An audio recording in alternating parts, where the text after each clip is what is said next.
ఓం సాయిరామ్ సమర్థ సద్గురు సాయినాథ్ మహారాజ్‌కి జై. సాయి భక్తులందరికీ నమస్కారం అండి.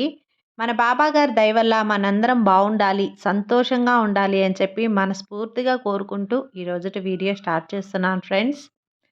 ఇక ఈరోజు వీడియోలో మనం చూడబోయేది ఏంటి అంటే, తల్లి ఈ గోమాతను తాకు. నీ ఇంట్లో ధనాన్ని పాలు పొంగినట్లు పొంగేలా నేను చేస్తాను కదా!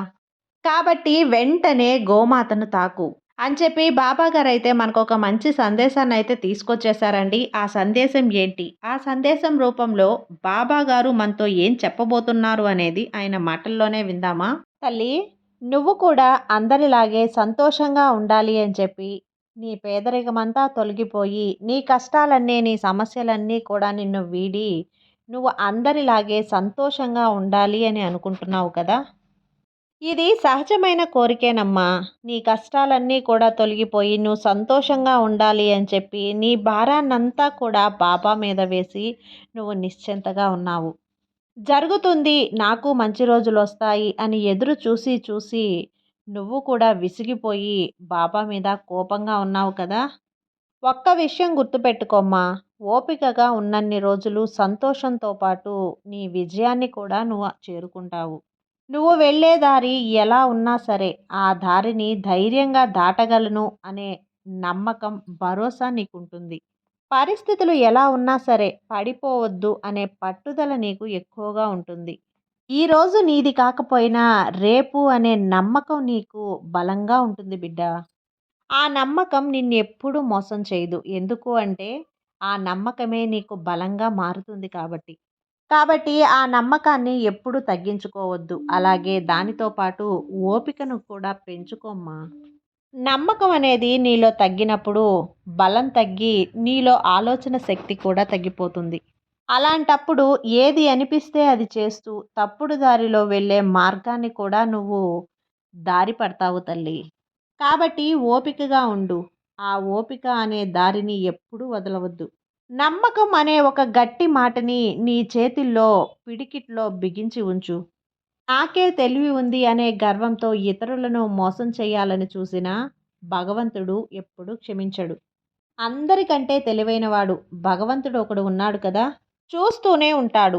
ఒకరిని మోసం చేసినప్పుడు ఖచ్చితంగా ఆ మోసానికి బలయ్యేది మనమే బిడ్డ. దానికి ఉదాహరణ, నీ భాగస్వామితో నువ్వు మోసపోయి ఉన్నా నీకు అంతకు రెట్టింపు 10 రెట్లు నీకు నీ సాయిని నేను అందిస్తాను.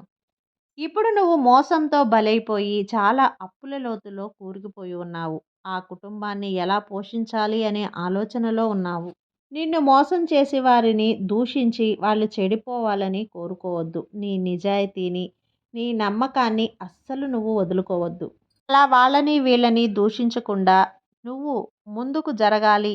నీ జీవితంలో నీ పరిస్థితులు, స్థితిగతులను తెలుసుకొని ముందుకు నడవగలిగితే నువ్వే అందరికంటే పై స్థాయిలో ధనవంతుడిగా అందరికీ సహాయం చేసే వ్యక్తిగా ఉంటావు. ఆకలిగా ఉన్నవాడికి గుప్పెడు అన్నం, అలాగే ఆపదలో ఉన్నవాడికి సహాయం. అలాగే నువ్వు ఇప్పుడు కష్టంలో ఉన్నావు. కొంచెం ఓదార్పుని ఈ సాయి నీకు అందిస్తున్నాను. ఇదే ఈ సాయి ధర్మం.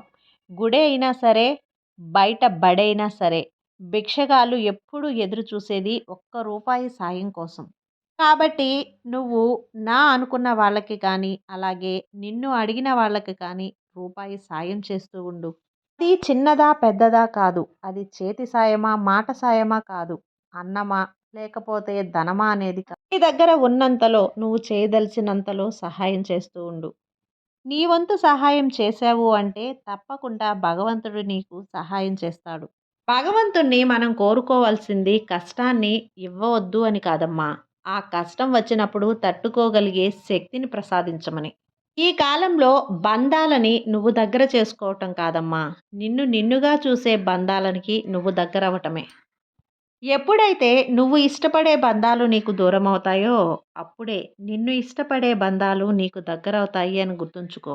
దూరమైపోయారు అని ఎప్పుడూ బాధపడకు. దీనికి మించిన బంధం నీకు దగ్గరవడానికి ఎప్పుడూ సిద్ధంగా ఉంటుంది. అలాగే నువ్వు ఇప్పటి వరకు నేను చూపిన దారిలోనే ధర్మంగా నడుస్తున్నావు.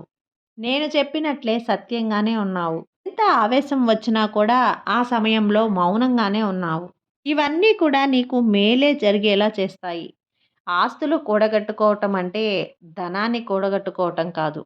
ప్రతిరోజు కూడా నిన్ను గుర్తుపెట్టుకొని ఒక మాట పలకరింపు చేసేవాళ్ళే నీ వాళ్ళు. కాబట్టి ఎప్పుడు కూడా ఎవ్వరిని మనుషుల్ని దూరం చేసుకోవద్దు. ముఖ్యంగా నిన్ను నమ్ముకున్న వాళ్ళని దూరం చేసుకోకు తల్లి. ఎవ్వరిని వేలెత్తి చూపి విమర్శించే పరిస్థితి తెచ్చుకోవద్దు. ఒకరు వేరొకరిని నిందించే ముందు వాళ్ళ పరిస్థితి ఏంటి? వాళ్ళ అర్హత ఏంటి అనేది తెలుసుకొని మాట్లాడాలి. ఎవరైనా సరే నీ అర్హత ఏంటి? నీ పరిస్థితి ఏంటి? అని వేలెత్తి చూపినప్పుడు నువ్వు మౌనంగానే ఉండు. తప్పకుండా నీ అర్హత ఏంటి? నీ విలువ ఏంటి అనేది వాళ్ళకి అతి త్వరలోనే తెలుస్తుంది. శాశ్వతంగా లేని ఈ జీవితానికి అహంకారం, అసూయ ఎందుకు చెప్పు? బ్రతికినన్ని రోజులు అందరితో కలిసి సంతోషంగా, హాయిగా జీవించాలి. వెళ్ళేటప్పుడు డబ్బు, హోదా ఇవేమీ కూడా నీతో రావు తల్లి. నీతో ఉన్న మంచితనం, నీలో ఉన్న మంచితనం మాత్రమే నీతో వస్తాయి. కాబట్టి ఎప్పుడు కూడా ఆ మంచితనాన్ని వదులుకోవద్దు. జీవితం అంటే కన్నీళ్ల చెరువులానే ఉంటుందా? జీవితం అంటే నా కళ్ళు ఎప్పుడు కన్నీరు కారుస్తూనే ఉండాలా? ఈ యొక్క బరువుని గుండెల్లో మోస్తూనే ఉండాలా అనేదే కదా తల్లి నీ బాధ. బిడ్డా, నీ అప్పులన్నీ తీరి నీ మనసులో ఉన్న భారాన్నంతా నేను తీరుస్తాను. తప్పకుండా నీ అప్పులన్నీ తీరి నీ ఇంట్లో ధనం పాలు పొంగినట్లు పొంగేలా ఆ పరిస్థితిని నీకు నేను కల్పిస్తాను. నీ ఆశ తీరుతుంది. నువ్వు పడుతున్న కష్టానికి ముగింపు కూడా వస్తుంది. తల్లి, ఈరోజు గోమాతను తాకావు కదా. గోమాతను తాకిన నీకు అష్ట ఐశ్వర్యాలు లభిస్తాయి. ఈరోజు నీకు ఆవు నీ కంటికి కనిపించింది అంటే తప్పకుండా పండో, ఫలమో లేదంటే చిన్న బెల్లం ముక్కో ఏదైనా సరే ఆవుకి తినిపించు. గోమాత తోక భాగంలో తాకి దండం పెట్టుకో. తప్పకుండా నీకు ఐశ్వర్యం లభిస్తుంది. అదృష్టాన్ని నువ్వు నీ వెంట తిప్పుకుంటావు బిడ్డ. నువ్వు దేనికి కూడా చింతించనక్కర్లేదు. ఈరోజు శుక్రవారం కదా. ఈ శుక్రవారం రోజున నీ ఇంట్లో తమలపాకుపై దీపం వెలిగించు. ఆ దీపం వెలిగినంతసేపు నీ ఇంట్లో ఐశ్వర్యం అలాగే లక్ష్మీ కటాక్షం వెదజల్లుతుంది. తప్పకుండా నీ ఇల్లంతా కూడా ప్రకాశవంతంగా వెలుగుతూనే ఉంటుంది. ఆ యోగం నీకు దగ్గరలోనే ఉందమ్మా. తమలపాకుకి ఒక అద్భుతమైన వెలుగుని అందించే ఒక గుణం ఉందమ్మా. ఆ వెలుగనేది నీ ఇంటి నిండా కూడా మంచి ఎనర్జీని నింపుతుంది. ఇల్లంతా వెలుగు నుండి ఆ లక్ష్మీదేవి స్థిర నివాసం ఉండేందుకు ఆ దీపం ఎంతగానో ఉపయోగపడుతుంది. తప్పకుండా ఈ శుక్రవారం రోజున సాయంత్రం వేళలో కానీ ఉదయాన్నే కానీ ఈ తమలపాకు దీపాన్ని నీ ఇంట్లో వెలిగించు.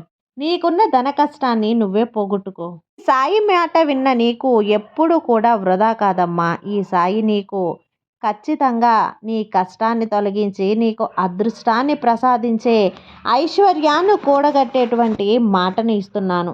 ప్రతి క్షణం నీ జీవితాన్ని మార్చుకునే అవకాశాన్ని నీకు ఇస్తూనే ఉంటాను. ఈ క్షణాన్ని నువ్వు అద్భుతంగా ఉపయోగించుకుంటే నీ జీవితంలో అద్భుతమైన మార్పులు చోటు చేసుకుంటాయి. నువ్వు ఏదైతే నీ లక్ష్యాన్ని చేరుకోవాలి, సాధించుకోవాలని ఆరాటపడుతున్నావో అది తప్పకుండా నీ చేజిక్కించుకుంటావు. నీ యొక్క సంకల్ప బలమే నిన్ను ఇంత ముందుకు తీసుకువెళ్ళింది. నువ్వు ఎప్పుడు కూడా ఎక్కడైనా కూడా మనిషికి భరించలేనింటి కన్నీళ్లు రావటం సహజమే. ఆ కన్నీళ్ళన్నీ దాచుకొని నీ కష్టాన్నంతా కూడా ఈ సాయితో చెప్పుకున్నావు. నన్ను ప్రార్థించినప్పుడు నీ యొక్క కష్టాన్ని నేను తీర్చుకుంటా ఉంటానా చెప్పు? ఎన్నో రోజులుగా ఈ మాటలన్నీ చెబుతున్నా ఎప్పుడో నీ కష్టకాలం తొలగిపోయింది తల్లి. నీకు ధన కష్టం, మన కష్టం పోయే రోజు దగ్గరలోకి వచ్చేసింది. అందుకే ఈ సాయి మాట నువ్వు వినగలుగుతున్నావు. ఈ సాయి మాటలు విన్న నీకు ఎప్పుడు ఆనందంగా ఉంటావు. నీ సాయి నీకుతో తోడు ఉండగా నీకు భయం ఎందుకు చెప్పు? సర్వే జన సుఖినో భవంతు. జై సాయిరాం.